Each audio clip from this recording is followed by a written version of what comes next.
बरेच दिवस पत्रकार मित्रांनो तुम्हाला आठवत असेल, जनगणना ही जातनिहाय करावी अशा प्रकारची मागणी खूप जणांची होती।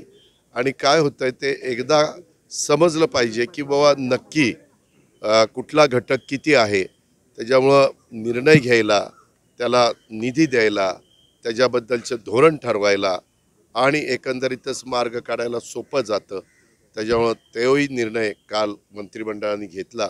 मी कालच ट्विट पण केलं, प्रेस नोट पण काढली, परंतु आज आपण सगळे मला भेटलात तर मी अ, व्यक्तिशः माझ्या वतीनं, राज्य सरकारच्या वतीनं, इवन राष्ट्रवादी काँग्रेस पक्षाच्या वतीनं पंतप्रधानांचं आणि त्यांच्या पूर्ण मंत्रिमंडळाचं, अमित शहा साहेबांच्या सहित सर्वांचं मी त्याबद्दल त्यांना धन्यवाद देतो, त्यांचे आभार मानतो। त्यांनी हा निर्णय घेतला त्याबद्दल त्यांचं अभिनंदन दिलं। तेव्हा का एक मिनिट, ही सातत्याची प्रक्रिया आहे।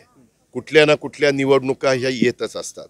कुठलाही चांगला निर्णय घेतला की निवडणुका डोळ्यासमोर ठेवून घेतला, नाही घेतला घेतच नाहीत निर्णय, याला काही अर्थ नाही आहे।